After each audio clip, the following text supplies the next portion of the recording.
and walked back to camp. The brothers were seated by the fire, talking in low voices. They looked up as she emerged from the darkness. "Already?" Elan said, his tone mocking. "That was fast. Too fast, I think." Sarah walked straight to him and held out her empty hands. "I found a pouch, but it wasn't the one you threw. It was a decoy you'd planted earlier." Elan's expression didn't change. "And where is the real pouch?" "On your person. You never threw it. You threw something else. Maybe a stone.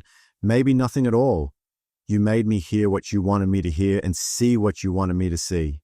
She raised her chin. "So I'll ask you directly. Was this a test of tracking or a test of thinking?" For a long moment, Elan just stared at her. Then he laughed, a genuine laugh that transformed his harsh features. "Both. And you passed." He pulled a pouch from inside his breastplate, identical to the decoy. "Most people spend all night searching. They bring back the decoy triumphantly, proud of themselves for finding it so quickly. You're the first to question what you found." Relief and pride warred in Sarah's chest. "So I can stay." "You can stay, for now." Elan tossed her the real pouch. "This belonged to my mother, my white mother. Nashoda gave you her rifle. Now I give you this. Inside is dried sage, sweet grass, and tobacco, for smudging, for protection, for remembering." His voice gentled. "She would have wanted you to have it." Sarah caught the pouch, clutching it tight. "Thank you. Don't thank me. Prove you're worth it." Elan stood, preparing to leave. "And white woman? When you go back to your settlement, and you will go back, I see it in your eyes. Remember that you carry pieces of our mother with you, her rifle, her medicine pouch, her story. Don't dishonor them." "I won't." Elan nodded once to his brother. "Keep her safe, Nashoda. The whites are getting bolder. There were scouts near the eastern ridge yesterday." Nashoda's expression sharpened. "How many?" "3. Surveying, I think. Looking for settlement sites." Elan's jaw tightened. "It never ends. We push them back, and they come again. More of them, always more. Then we'll push them back again." "Until when?" "Until there are too many?" Elan shook his head. "Train your student well, brother. Maybe she'll go back and tell her people we're more than the monsters in their stories. Maybe it will make a difference. And if it doesn't," Elan's smile was cold, "then at least we'll have one white woman who knows the truth. That's more than we have now." He melted into the darkness as silently as he'd come, leaving Sarah and Nashoda alone by the fire. Sarah sank onto her blanket, exhausted and exhilarated. "He's terrifying." "Yes, but he's also honorable. If he says you can stay, he means it. You won't have to prove yourself to him again." Nashoda stirred the fire. "You did well. Very well. I almost failed, almost brought back the decoy. But you didn't. You questioned. That's rarer than you think." He looked at her. "Most people want easy answers. They want to be told what to think, what to believe, what to fear. You're learning to question everything. That will serve you when you go back." Sarah opened the medicine pouch, breathing in the mixed scent of herbs. "He said there are scouts, that the whites are getting bolder." "Yes, it's been getting worse for years. They want our land, our water, our hunting grounds. They want us gone so they can build their settlements and churches and farms." Bitterness crept into Nashoda's voice. "My mother used to say that her people came west looking for freedom. She never understood why that freedom had to come at the cost of someone else's home. I don't have an answer for that. No one does, except to say that some people believe they deserve more than others, that their needs matter more, their children matter more, their God matters more." He poked at the fire. "Your husband believed his happiness mattered more than your life. Your settlement believed their comfort mattered more than your innocence. It's the same disease, just playing out on different scales." Sarah was quiet, absorbing this. Then she said, "When I go back, if I go back, what do I tell them? About you, about your people. Tell them we're human, that we love our children and honor our dead and want the same things they want: food, shelter, safety, Peace. His smile was bitter. They won't believe you, but tell them anyway. But tell them anyway. And you think anything will change? No. He met her eyes. But I think you'll feel better for having tried. And sometimes that's enough. Sarah thought about Emma and Thomas, growing up in Bitter Springs, growing up hearing stories about savage Apache, about blood hunters, about demons in human skin, growing up learning to fear and hate. I'll tell them, she said. I'll make them listen. Good. Nashoda stood, stretching. Now sleep. Tomorrow we start knife work again. And this time, I want you attacking to kill, not attacking to defend. There's a difference. Sarah lay down, wrapping herself in her blankets, the medicine pouch clutched to her chest. Above her, the stars wheeled across the desert sky, infinite and cold and beautiful. Somewhere in Bitter Springs, Emma was sleeping without her mother. Thomas was crying without his mama to comfort him. James was probably tangled up with Rachel Morrison, building his new life on top of Sarah's grave. But in the Redstone Canyon, Sarah Whitmore was learning to be dangerous. And when she was ready, when she was finally absolutely ready, she'd go back and burn their new life to the ground. 3 months changed everything. Sarah woke before dawn now, without Nashoda needing to call her. She moved through the morning routine automatically, rekindling the fire, heating water, checking her weapons. The knife Nashoda had given her hung from her belt, no longer foreign but an extension of her body. Her hands, once soft from domestic work, were calloused and strong. Her arms, which had struggled to draw a bow at first, now sent arrows flying true more often than not. But the biggest changes were the ones she couldn't see in her reflection in the creek. Those lived deeper, in the way she carried herself, in the silence she'd learned to inhabit, in the patience that came from tracking animals for hours until her legs cramped and her stomach growled, in the way she could gut a rabbit without flinching, in the way she slept with one hand on her knife, in the way she'd stopped thinking of herself as Sarah Whitmore, wife and mother, and started thinking of herself simply as Sarah, Sarah who survived, Sarah who learned, Sarah who was becoming something new. You're ready, Nashoda said one morning, as they sat by the fire eating breakfast. Dried meat and a paste made from ground seeds and berries. Sarah looked up. Ready for what? To hunt alone. To track, kill, clean, and return with meat. He gestured to the desert beyond their canyon camp. You've been hunting with me for weeks. Now I want to see if you can do it yourself. A thrill of fear and excitement shot through her. When? Today. Now. You'll take water, your knife, your bow. You'll go out into the desert and bring back food. If you succeed, we move to the next phase of training. And if I fail, then you go out again tomorrow, and the day after, until you succeed. His smile was slight. But you won't fail. You're ready.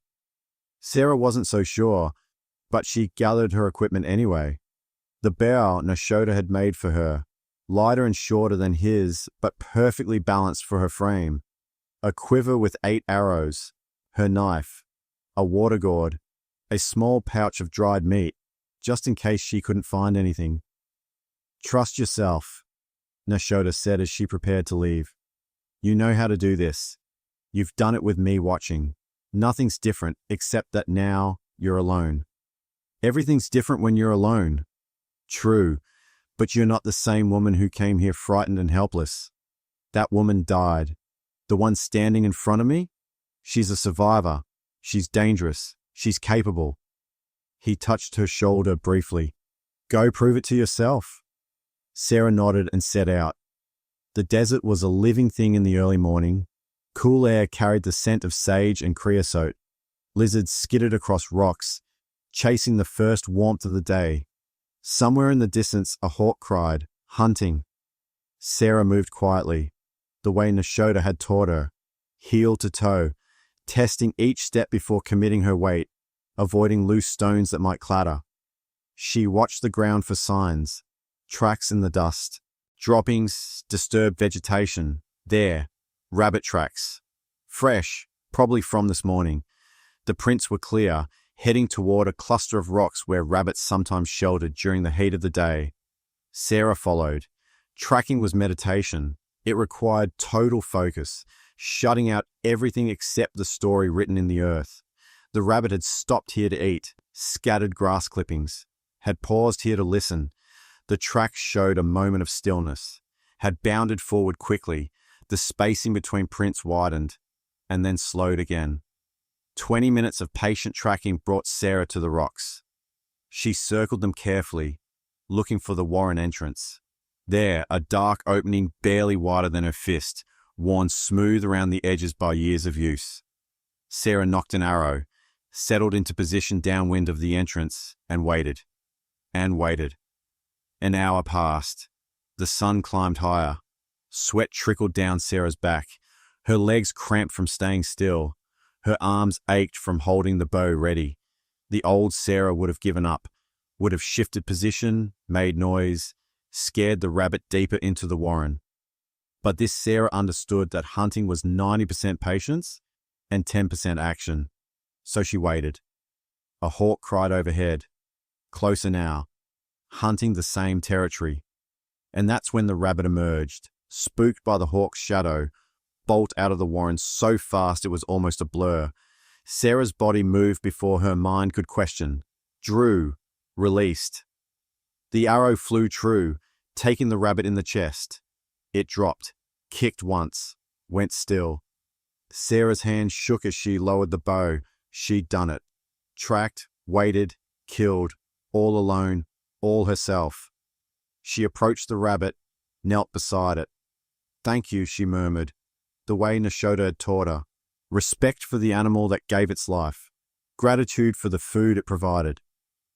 The gutting and cleaning were mechanical now, no different than peeling vegetables or preparing dough. Sarah worked efficiently, saving the hide, the good meat, even the organs that Nashota could use for medicine or bait. She was washing her hands in a nearby creek when she heard voices.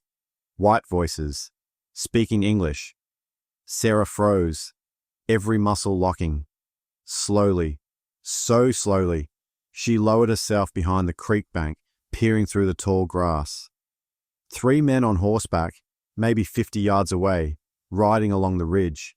They wore the rough clothes of settlers, dusty trousers, faded shirts, wide-brimmed hats. Each carried a rifle across his saddle, scouts. The ones Ilan had mentioned, looking for settlement sites, looking for land to claim, looking for Apache to drive off or kill. Nothing here but rocks and sand, one man said, disgust clear in his voice. I don't know why the savages even want this godforsaken place. It's theirs, that's why. Stubborn heathens won't give it up peacefully. Another man spat. We'll have to push them out, again. Rather just shoot them all. Be done with it. The men laughed. Casual, easy laughter. Like they were discussing killing coyotes, not people. Not Nashota's people. Not the community that had taken in Elizabeth Winters when her own people failed her. Rage, hot and sharp, flooded Sarah's chest. She wanted to stand up, to scream at them, to tell them about Nashota's kindness, about Ilan's honor, about Elizabeth's journal and the lies they all believed. But she was one woman with a bow against 3 men with rifles. Rage wouldn't keep her alive, wouldn't help Nashota, wouldn't get her back to her children. So she stayed hidden, fury boiling under her skin, until the men rode on. When their voices finally faded, Sarah grabbed her rabbit and ran. She arrived back at camp breathing hard, sweat-soaked, wild-eyed. Nashota looked up from the medicinal plants he was sorting, took one look at her face, and stood. What happened? Scouts, 3 men, on the eastern ridge. The words tumbled out. They were talking about pushing your people out, about shooting Apache, about... She stopped, forcing herself to breathe. They were casual about it, like it was nothing, like your lives meant nothing. Nashota's expression went carefully blank. Did they see you? No, I hid. Good. He took the rabbit from her, examined her kill. This is well done. Clean kill, good butchering. You passed your test. Nashoda, did you hear what I heard? He set the rabbit aside. Sarah, this is not new information. This is the world we live in. Those scouts aren't unusual. They're just saying out loud what most white settlers think quietly. But it's wrong. Yes, it's wrong. It's unjust. It's cruel. His voice was flat, emotionless, too emotionless, which meant he was feeling too much. And it's happening. Has been happening for years. Will keep happening until we're all dead or pushed so far west there's nowhere left to push us. Sarah felt helpless, useless. There has to be something. There is. You can go back to your settlement when you're ready. You can tell them the truth about us. You can try to change minds, one person at a time. He met her eyes. But you need to understand that most of them won't listen. Most of them need us to be monsters because it justifies what they're doing to us. If we're human, if we're complex and honorable and loving, then what they're doing is genocide. And that's too heavy for most people to carry. The word hung in the air. Genocide. The systematic destruction of a people. Is that what you think is happening? Sarah asked quietly. I think we're dying. Slowly. By disease, by starvation, by bullets, by being driven from our lands and hunting grounds until there's nothing left to sustain us. His jaw tightened. I think my mother watched this happening and couldn't stop it, and it broke something in her. I think my father watched his people shrink and scatter, and it made him old before his time. And I think Alan is trying desperately to protect what's left while knowing it might not be enough. Sarah wanted to say something comforting, something hopeful, but empty platitudes would be an insult. So instead she asked, what can I do? Become strong enough to survive what's coming. Bear witness. Remember. Nashoda's voice gentled slightly. When you go back, when you face your husband and your settlement, remember that their betrayal of you is part of a pattern. They betray because they've been taught that some people matter less. They justify because they need to believe they're good. They destroy because it's easier than change. And I'm supposed to forgive them? No. I'm asking you to understand them. Understanding your enemy is tactical. He picked up the rabbit again. Come, let's prepare this. Tonight we'll feast on your kill. Tomorrow we begin the next phase. Which is? His smile was sharp, teaching you to fight back. The next phase, as it turned out, involved pain. Combat isn't clean, Nashoda said, circling her in the practice area. It's not like your knife drills or archery practice. When someone is truly trying to kill you, there are no rules, no polite exchanges, no giving ground gracefully. He attacked. Sarah barely got her arms up before he swept her legs. She hit the ground hard, stars exploding across her vision. Again, he said. She got up. He attacked. She went down. Again. Up. Attack. Down. Again. This is pointless, Sarah finally shouted, frustration and pain overwhelming her. You're bigger, faster, stronger. I can't beat you. No, you can't. Not in a fair fight. Nashoda pulled her to her feet, but this time he didn't release her. So stop trying to fight fair. Fight dirty. Fight to survive. How? How do you think? His grip on her arm was firm but not painful. Where are my weak spots? Sarah thought about it. Eyes, throat, groin. Yes, and knees, feet. Yes, anywhere the body's vulnerable. A man can be twice your size, but if you crush his instep or shatter his kneecap, he goes down just as hard. Nashoda released her. Show me. Attack me. Sarah hesitated. Afraid you'll hurt me? Yes. Good. That means you might actually try. He grinned. I'll be fine.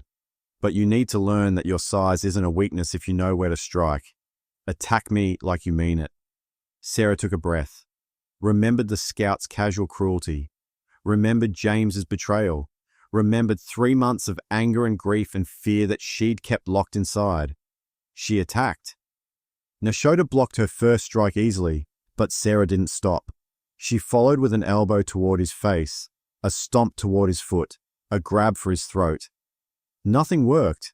He was too experienced, too fast, but he was having to work harder to deflect her. Better, he said, but your telegraph and your moves. Don't wind up for a strike. Just strike. They drilled for hours. Sarah learned to punch from her center, not her shoulder. Learned that a palm strike to the nose could be more effective than a closed fist. Learned how to break a grip, how to slip a hold, how to use someone's weight against them. Learned that fighting wasn't about strength, it was about will. You're thinking like a survivor now, Nashoda said finally, breathing hard himself. They both sat in the dirt, exhausted, bruised. That's good. That will keep you alive. Sarah felt blood from a split lip, tasted copper. It doesn't feel good. It feels brutal. It is brutal. Survival usually is. He handed her water. But there's a difference between brutal and cruel. Brutality is honest. It's the world showing you its teeth. Cruelty is dishonest. It's violence dressed up as justice, as God's will, as civilization. Like what they did to me. Yes, they were cruel. They told themselves lies to justify it. You're being trained to be brutal when necessary, to do what must be done to survive and protect what matters. He looked at her. You see the difference? Sarah nodded slowly. She did see it. The scouts wanting to shoot them all was cruel. Casual violence born from seeing Apache as less than human. But a mother bear protecting her cubs was brutal. Necessary violence born from love. Sarah was learning to be the mother bear. Can I ask you something? She said. Always. Why haven't you taken a wife? You're respected, skilled, a healer. Women must... She stopped, suddenly embarrassed. Never mind. That's too personal. But Nashoda was smiling. No, it's fair. You've shared your whole story with me. I can share some of mine. He was quiet for a moment, gathering his thoughts. There was a woman. Her name was Little Dove. We were promised to each other from childhood. She was everything. Smart, fierce, beautiful. She could track better than me, could ride better than Alan, could make anyone laugh. Sarah heard the past tense, heard the grief beneath the words. 3 years ago, there was a raid. White men dressed as Apache, just like the ones who killed my mother's family. They attacked a settlement, stole horses, killed 2 farmers. Then they came here to make it look like we'd done it. His hands clenched. Little Dove was gathering herbs by the creek. They found her, and they didn't kill her quickly. Oh, Nashoda. We found her the next morning, still alive but barely. She died in my arms, and there was nothing I could do, nothing my medicine could fix. His voice cracked. She made me promise not to seek revenge, said it would only bring more death. So I promised, and I kept that promise. That's why you help white women who've been betrayed, because you couldn't help her. Partly. And partly because my mother taught me that cycles of violence have to be broken somewhere, by someone. He looked at Sarah. You asked why I haven't taken another wife. The truth is, I loved Little Dove too much to replace her, and I've been too angry at white people to let anyone new in. Until you. Sarah's breath caught. Me? You're not a replacement for her. You could never be. But you're proof that not all white people are the same, that some of you can learn, can change, can see us as human. He smiled, but it was sad. Little Dove would have liked you, would have taught you things I can't, would have made you laugh the way she made everyone laugh. Sarah reached out, covered his hand with hers. I'm sorry you lost her. I'm sorry the world is this cruel. Me too. He squeezed her hand briefly, then stood. Come, let's clean up. Tomorrow we practice with the rifle. They walked back to camp in comfortable silence. Above them, the sun set in spectacular colors, orange and pink and purple bleeding across the sky, beautiful and indifferent. That night, as Sarah lay in her blankets staring at the stars, she thought about Little Dove, about Elizabeth Winters, about all the women who'd been caught in the crossfire of men's cruelty and pride and greed, about Emma and Thomas, growing up in a world that taught them to hate, And she made a promise, not just to herself, but to all those ghosts. When she went back, she wouldn't just seek revenge, she'd seek change. She'd make people see what their hatred cost, even if it killed her, especially if it killed her, because some truths were worth dying for. 6 months to the day after Sarah Whitmore had been sent to die in Apache territory, a woman walked into Bitter Springs. She came at sunset when the light played tricks and shadows grew long. She wore buckskin pants and a doeskin shirt, both perfectly tailored to her lean, muscular frame.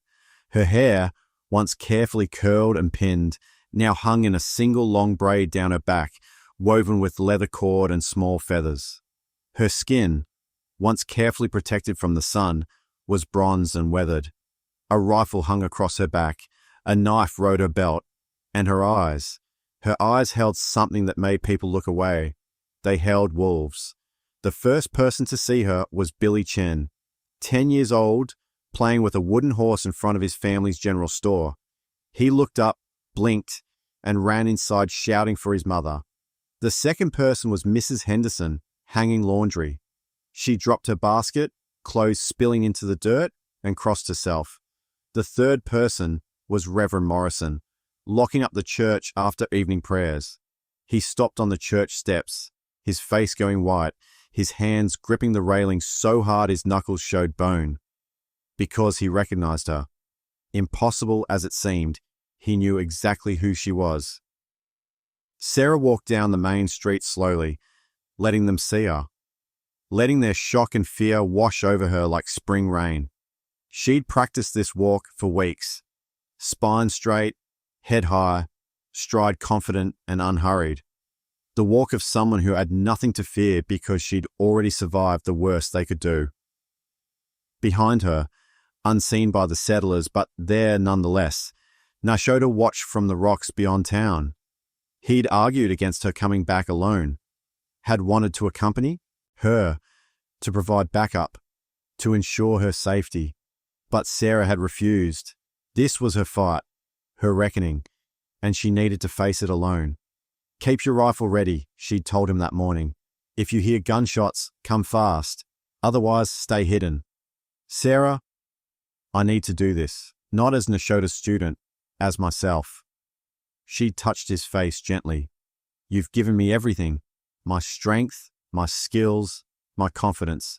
But this last piece, facing them down, making them answer for what they did, I have to take that myself. He'd nodded, understanding, even though he hated it. Then go. But remember, you don't have to prove anything to them. You've already won. You survived. Now, walking down the street of Bitter Springs, Sarah held those words close.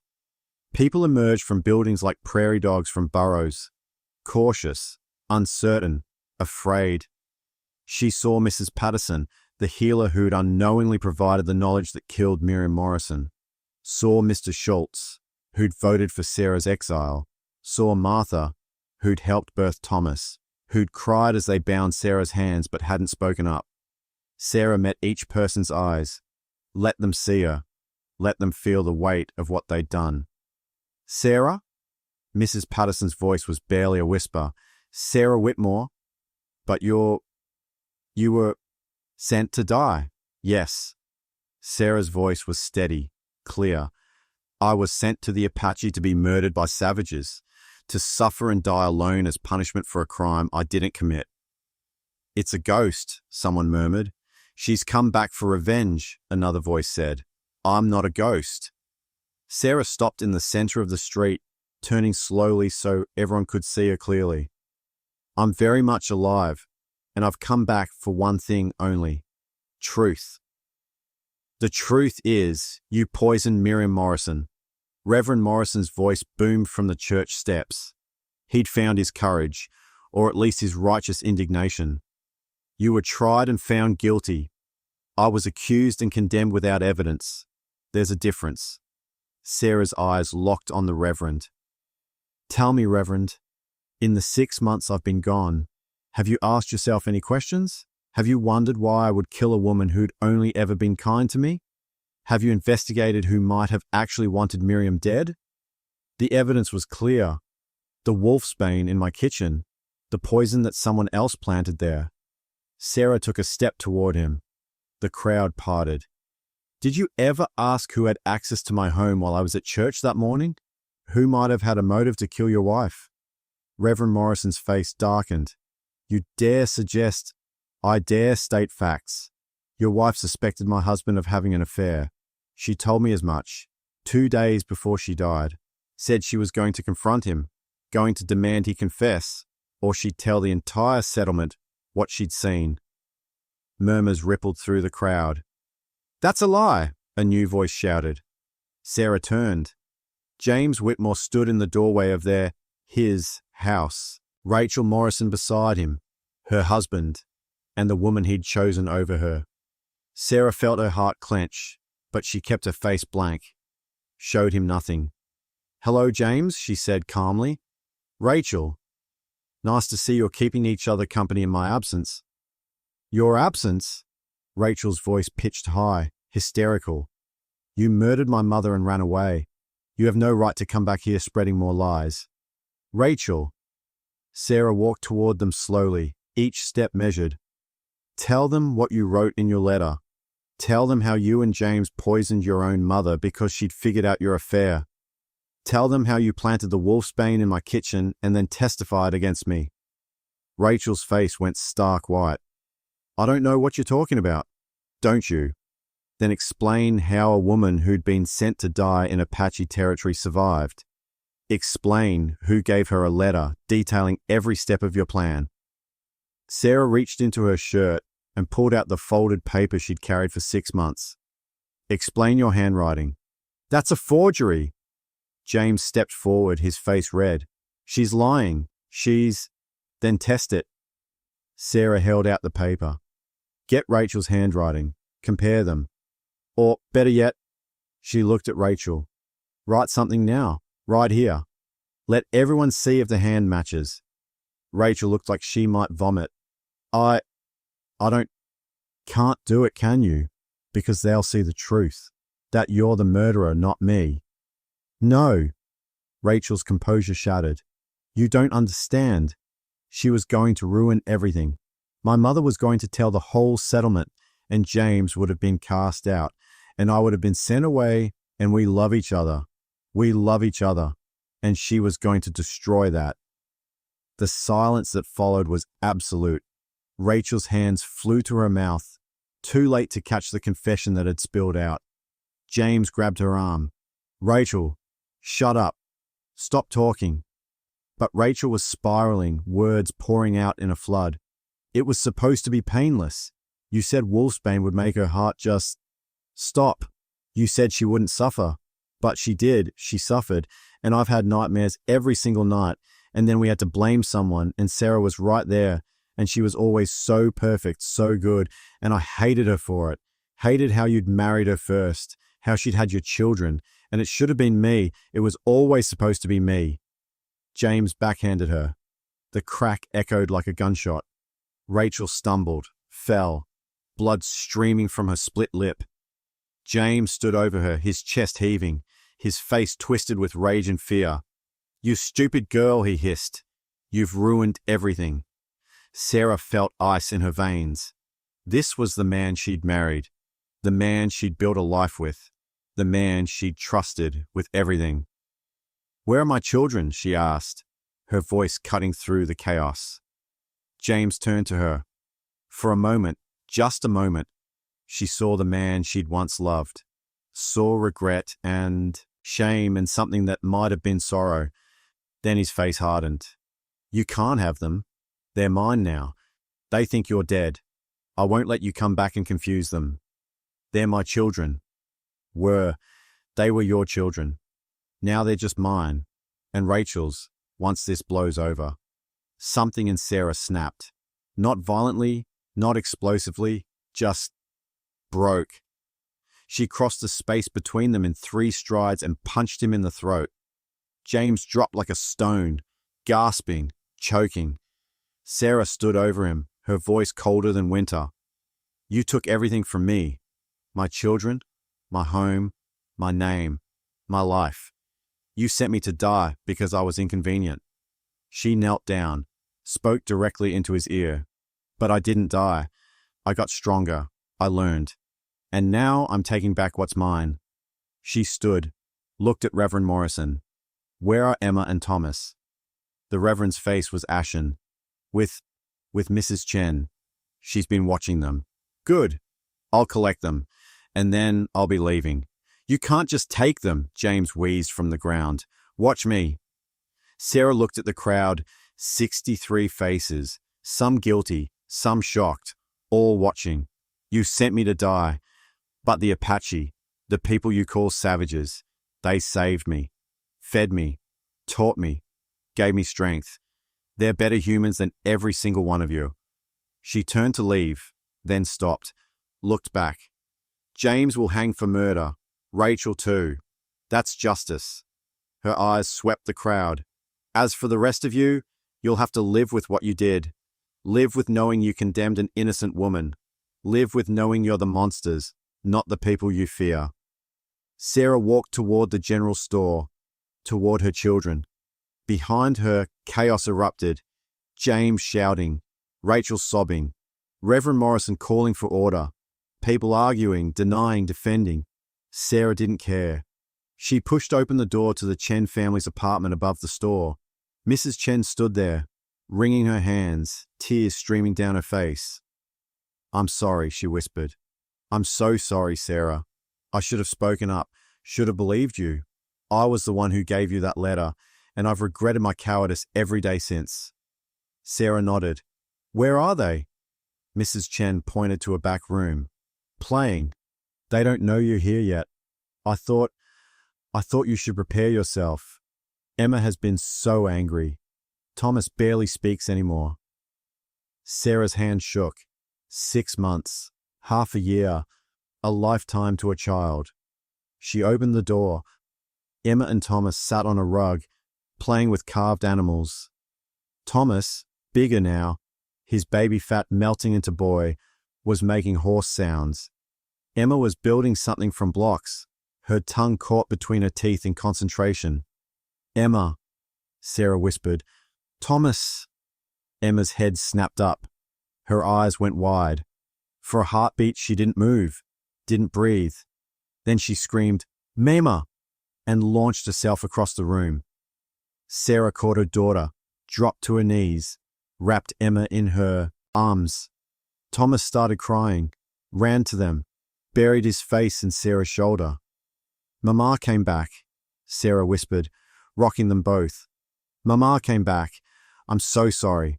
I'm so sorry I left. But I'm here now. I'm here. Papa said you were dead, Emma sobbed. He said you went to heaven. Papa lied. But I'm here now. I'm real. I'm alive. Don't leave again. Please don't leave again. Never, Sarah promised, holding them tighter. Never ever, I promise.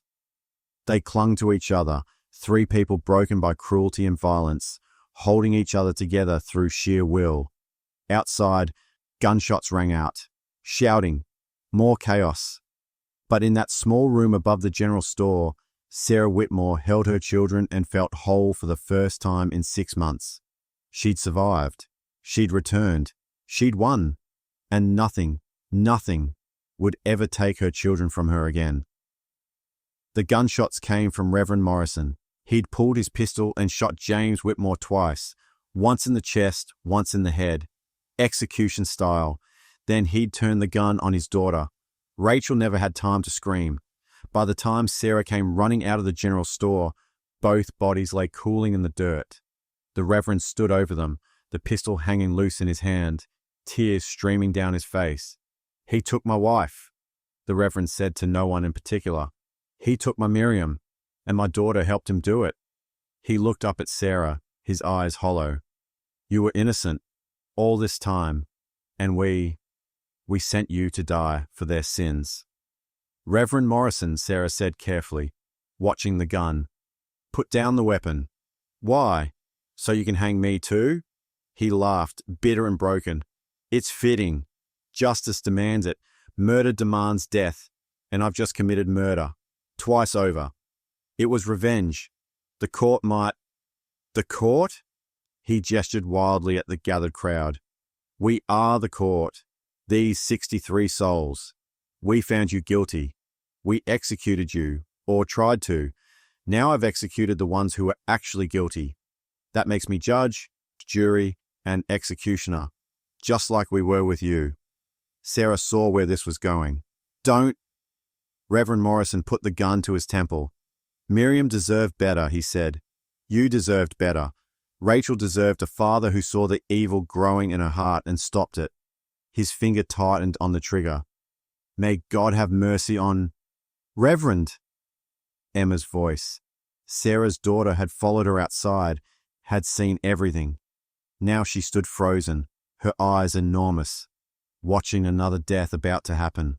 Reverend Morrison's hand wavered. He looked at Emma, really looked, and something in him crumbled. The gun dropped. He fell to his knees and sobbed like a child. Sarah ran to Emma, swept her up, carried her back inside. But the damage was done. Her daughter had seen the bodies, the blood, the Reverend's breakdown. Why did he shoot Papa? Emma whispered, clinging to Sarah's neck. How did you explain this to a 7-year-old? How did you tell her that her father had been a murderer, that people she'd trusted had been monsters, that the world was more complicated and cruel than she'd ever imagined? Because your papa did something very bad, Sarah said carefully, sitting down with Emma in her lap. Thomas had crawled into her lap too, thumb in his mouth, eyes wide. He hurt people, and the Reverend was so sad and angry that he made a terrible choice. Is Papa dead? Sarah's throat closed. Yes, baby. Good. Emma's voice was hard, cold. He said you were dead. He lied. I hate him. Emma, I hate him. He made you go away. He made me cry every night. He's bad and I'm glad he's dead. Sarah held her daughter while she raged. Let the anger pour out.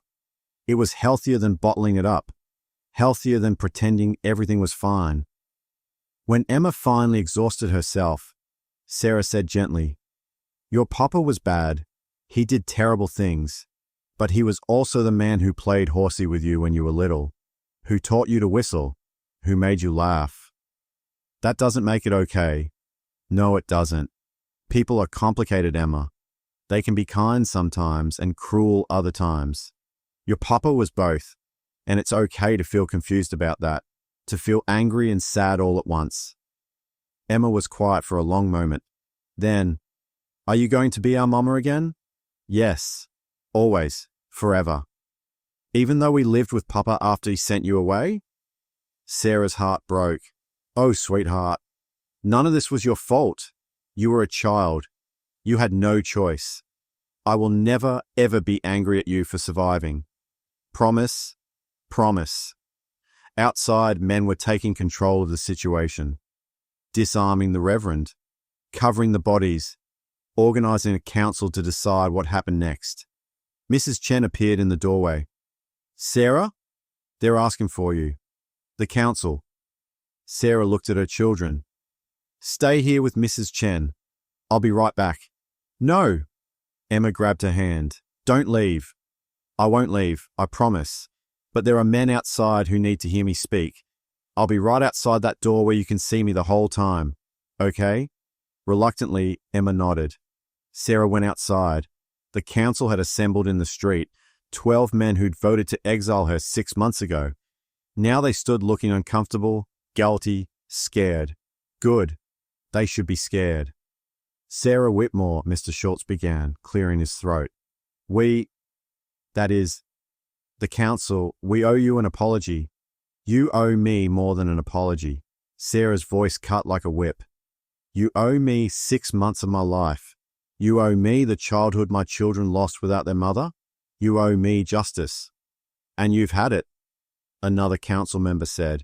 James and Rachel are dead. The Reverend will face trial. What more do you want? I want you to admit you were wrong. Publicly. All of you. She looked at each man in turn. I want a formal statement, read from the church steps explaining that I was innocent, that James and Rachel were guilty, that you condemned me without evidence, because it was easier than facing the truth. That would be humiliating, Mr. Schultz said.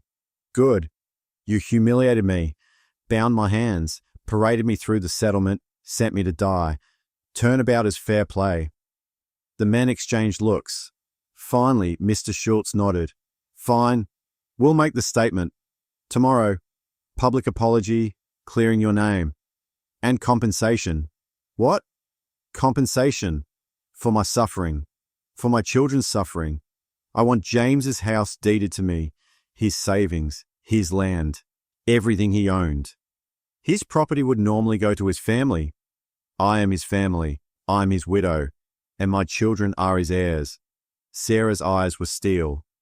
You'll make sure the legalities are handled, or I start telling people what really goes on in Bitter Springs. How quick you are to condemn. How little evidence you need. How eager you are to send innocent women to die. It was a bluff, mostly, but they didn't know that. Fine, Mr. Schultz said again, his voice tight. You'll have it. The house, the money, everything. Good. Sarah turned to go, then stopped. One more thing. The settlement needs a new healer. Mrs. Patterson is getting old. I learned quite a bit about medicine in the past 6 months. Herbs, treatments, first aid. I'm offering my services. You want to be our healer? After what we did to you? No, but my children live here, and children get sick, get hurt, need care. I won't let them suffer because their parents are fools. She met his eyes. I'm not doing this for you. I'm doing it in spite of you. Mr. Schultz had the grace to look ashamed. Sarah returned to her children, gathered them up, and walked to the house she'd once shared with James. It looked the same. Neat, well-maintained, the garden she'd planted still growing despite everything. But it felt different, haunted by ghosts of the life she'd thought she had. Emma and Thomas clung to her as she walked through rooms full of memories. The kitchen where she'd baked bread, the bedroom where she'd conceived both children, the parlor where she'd hosted Sunday dinners. All of it tainted now, all of it corrupted by James's betrayal. Can we leave? Emma asked. Can we go somewhere else? Sarah wanted to say yes, wanted to pack them up and ride out tonight, leave Bitter Springs and its cruelty behind forever. But where would they go? She had no family back east, no connections, no money beyond what the settlement was giving her. And the desert, Nashoda's territory, wasn't safe for children, not with white settlers pushing in, tensions rising. We'll stay for now, Sarah said, but we're going to make this house ours. New furniture, new memories, new life. Can we paint my room? Emma asked. Any color you want. Blue, like the sky. Blue it is. They spent the evening settling in, reclaiming space. Sarah made a simple dinner, beans and bread, and they ate together at the table, just the three of them. Mama? Thomas spoke for the first time since she'd returned, his little voice uncertain. You won't go away again. Sarah knelt in front of him. Never, I promise.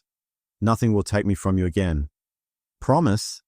She held out her pinky finger, the way she used to when he was smaller. Pinky promise. He wrapped his tiny finger around hers and smiled for the first time in 6 months. That night, Sarah lay in bed with both children nestled against her, their breathing soft and even as they finally slept peacefully. But Sarah couldn't sleep.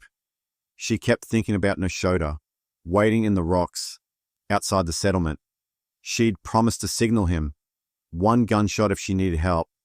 2 if everything was fine. Carefully, so carefully, she extracted herself from the bed, grabbed her rifle, slipped outside into the cool desert night. She walked to the edge of the settlement, to the place where Bitter Springs ended and the wild began, and there, just beyond the last house, she saw him. Nashoda stepped out of the shadows like he'd been made from them. You're alive. I am. Your children? Safe, with me. Sarah felt tears threaten. James is dead. So is Rachel. And the Reverend, he's broken. Good. No sympathy in Nashoda's voice. just satisfaction. They earned their fates. I know, but it feels empty. I wanted them to suffer more, to answer for what they'd done, but it's just over. That's how justice usually feels. We build it up, imagine it will heal us, make us whole. Then it happens, and we realize revenge doesn't actually fix what was broken. Then what does? Living, building something new, teaching your children better than you were taught. He reached out, touched her face gently. You did well, Sarah. You survived. You won. Now comes the harder part, figuring out what victory means. I can't come back to the canyon, she said, the words hurting.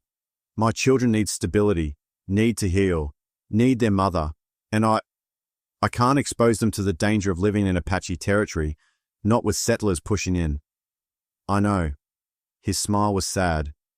I always knew this was how it would end. You were never going to stay with us. You're not Apache. You're not even white anymore, not really. You're something new, something between. Will I see you again? Maybe. If you need healing, if you need help, if you need someone to remind you how strong you are. He pulled something from his belt, a small leather pouch. My mother's medicine pouch. Keep it. Use it. Remember.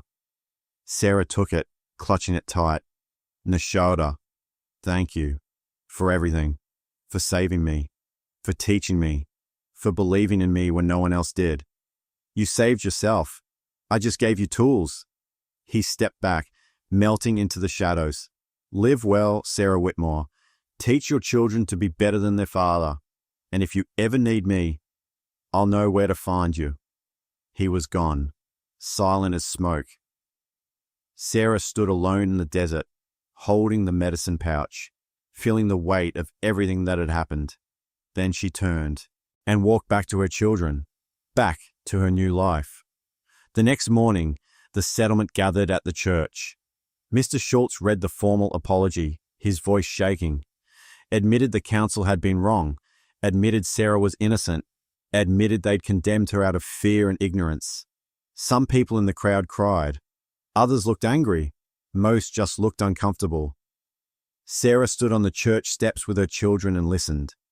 When it was over, she spoke. I forgive you, she said. And she meant it. Not because they deserved forgiveness, but because carrying hatred would poison her the way it had poisoned James and Rachel.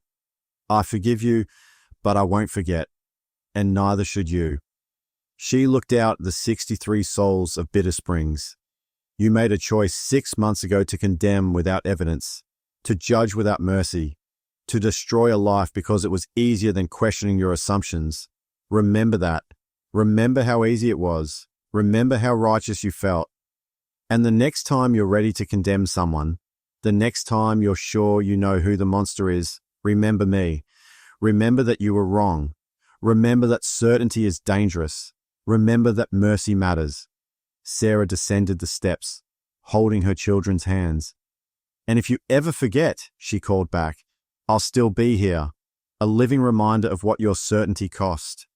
She walked away from the church, away from the gathered crowd, toward her new life. Behind her, the settlement of Bitter Springs would have to reckon with what they'd done. But Sarah Whitmore was done looking backward. She had children to raise, medicine to learn, a life to build.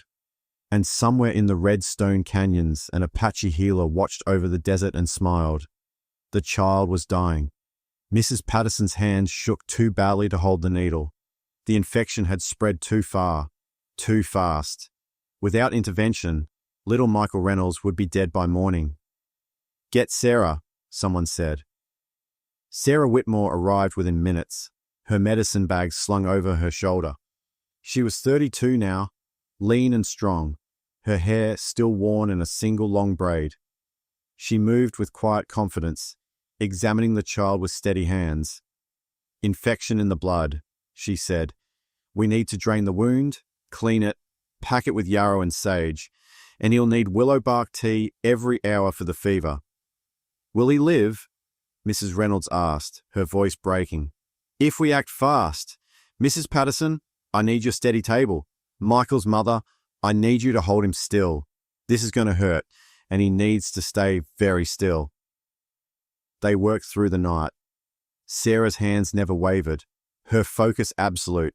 She drew on everything Nashoda had taught her, which herbs fought infection, how to lance an abscess, how to read a body's signals. By dawn, Michael's fever had broken. He would live. Thank you, Mrs. Reynolds sobbed, clutching Sarah's hands. Thank you, thank you. Sarah just nodded, packed her supplies, and headed home. Emma and Thomas were awake, making breakfast. Emma was 12 now, tall and serious, already showing signs of the fierce woman she'd become. Thomas was 8, quieter but thoughtful, always watching and learning. Another all-nighter? Emma asked. The Reynolds boy. He'll be fine. You look exhausted. I am, but it's worth it. Sarah sat at the table, accepting the coffee Thomas poured for her. Any trouble last night? Mr. Schultz came by. Said there's been more Apache raids to the east. Wants to organize a militia. Sarah's hands tightened on her cup. And? I told him you'd talk to him. Emma's eyes were knowing. You'll tell him it's not Apache, won't you? That it's probably white men dressed as Apache, trying to stir up trouble? If it's true, yes. Sarah sipped her coffee. The Apache I knew wouldn't raid settlements. They'd defend their territory, but they wouldn't go looking for fights. Someone else is causing trouble and blaming them. Will anyone believe you? Some will, some won't. But I have to try. That afternoon, Sarah met with Mr. Schultz and his militia volunteers. She explained carefully what she knew about Apache tactics, how real raids differed from false flags, how to tell who was actually responsible. And how do you know so much about Apache ways? One man asked suspiciously. Because they saved my life, Sarah said simply. Because I lived with them for 6 months. Because they taught me medicine and survival and how to be strong. And because they're better people than most of us will ever be. Silence. If you're planning to attack Apache territory, Sarah continued, I'll fight you. I'll stand between you and them if I have to. Not because I'm a traitor, because I know the truth. And truth matters. Mr. Schultz shifted uncomfortably. We just want to protect our people. Then protect them from the real threat. White men playing dress up to start a war? Not the Apache who just want to be left alone. The meeting ended inconclusively, but Sarah had planted seeds of doubt. Some would listen. Some would investigate. It was better than nothing. That evening, Sarah walked to the edge of the settlement with a small bundle. She found the place she always left them, a distinctive rock formation just past the last house. She set down the bundle, dried meat, herbs, tobacco, gifts, thanks. And the next morning, when she returned, the bundle was gone. In its place, a single feather, dark and perfect. Nashoda's way of saying, I'm watching, I remember, you're not alone. Sarah tucked the feather into her braid and walked home. To her children, to her work, to the life she'd built from ashes and betrayal and the kindness of strangers who were supposed to be enemies. She'd been sent to die. Instead, she'd learned to live. And that made all the difference. This story teaches us several profound truths. That judgment without evidence destroys innocent lives. The people of Bitter Springs were so certain they'd found their monster that they never looked for the real ones. Certainty is dangerous when it's not earned through careful investigation and compassion. That strength can come from the most unlikely places. Sarah's salvation came from the people she'd been taught to fear, while her destruction came from the people she'd been taught to trust. Prejudice blinds us to both danger and deliverance. That survival isn't the same as victory, but it's the foundation for everything else. Sarah didn't immediately get her perfect happy ending, but she survived.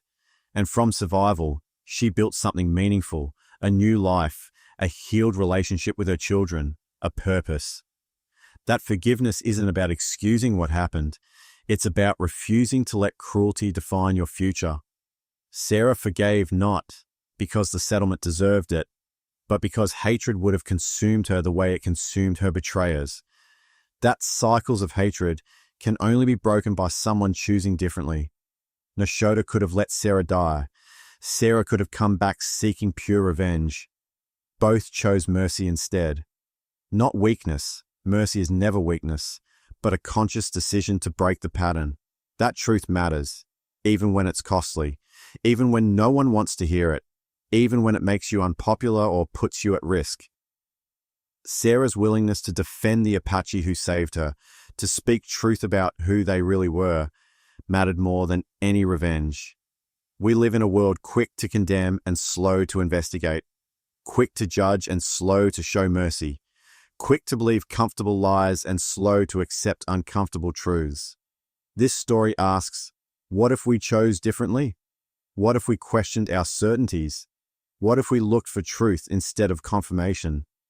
What if we showed mercy to those we've been taught to hate?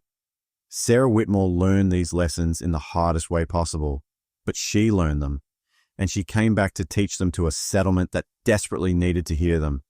The question is, are we listening? If this story moved you, drop a comment sharing what lesson hit you hardest. And subscribe, because stories that challenge us, that make us think, that push us to be better, those are the stories worth telling.